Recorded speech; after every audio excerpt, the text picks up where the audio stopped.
This video is sponsored by you, links in the description. Listen, I know this is longer than usual, so here's some Subway Surfer gameplay to keep you entertained. Executor the Fodere is very hot, but not exactly high priority to roll. He is in the unfortunate position of being right before this ugly mistake, and not being a waifu, so it's just better to save up for the unit that literally just removes a mechanic from the game. Let's talk about his actual kit. This man really wants his module to be able to do anything worthwhile. The issue with that is that his module doesn't exist yet, and will only come around with the mistake we talked about just now. This makes it a period of at least a month or two where he is kind of bad. Skill 3 is what you're gonna use most often. It gives him high damage, good self-sustain, and sort of a nuke at the end. And let me tell you, this thing is a nightmare to use casually, and the casual perspective is pretty much the only one that matters, be real. You can watch DRAGONGJY'S video on it for way more detail, link in the description, but the truth of it is that 1. It has a pretty high cost for an offensive SP skill, so without an influx of enemies you won't activate it in time for the next wave.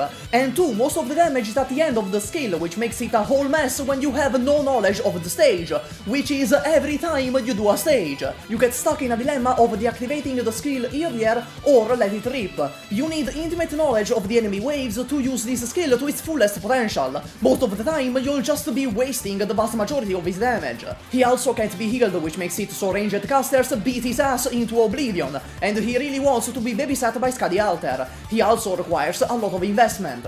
Another issue is that skill 3 is capped at 30 ammo spent for max damage potential, which is currently impossible to achieve. You can only get up to 21 whenever Virtuosa releases, and due to squad slot limitation, you probably won't ever get above 21. Keep in mind, it's for the Laterano faction, which means Exia doesn't count, since she's Penguin Logistics.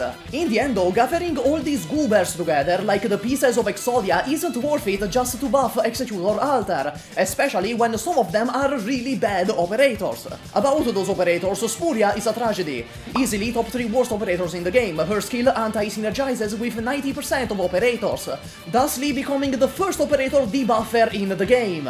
You're actively making your team worse if she is in it, and with that 10% she does synergize with, there is just a million better options. Her skill 1 is trash, her module is trash, her skill 2 is the worst thing ever since League of Legends, avoid her like the plague. Inside her is a quirky little boy. His Izero art resembles the Roblox Smirk, and he has the weirdest 9-eye niche in the observable universe. He specifically counters enemies wielding ranged weapons. He's not bad, he's mediocre, but I really don't see any actual reason to use him. His niche will at best be useful once in the lifetime of the game and never again. Cantabile is also in the banner, so let's talk about her. She's amazing. The Agent Vanguard archetype can produce you as much DP as Myrtle while also doing good damage. She's one of the very few amazing 5 stars, which are rarer than a Blue Archive fan into women his age.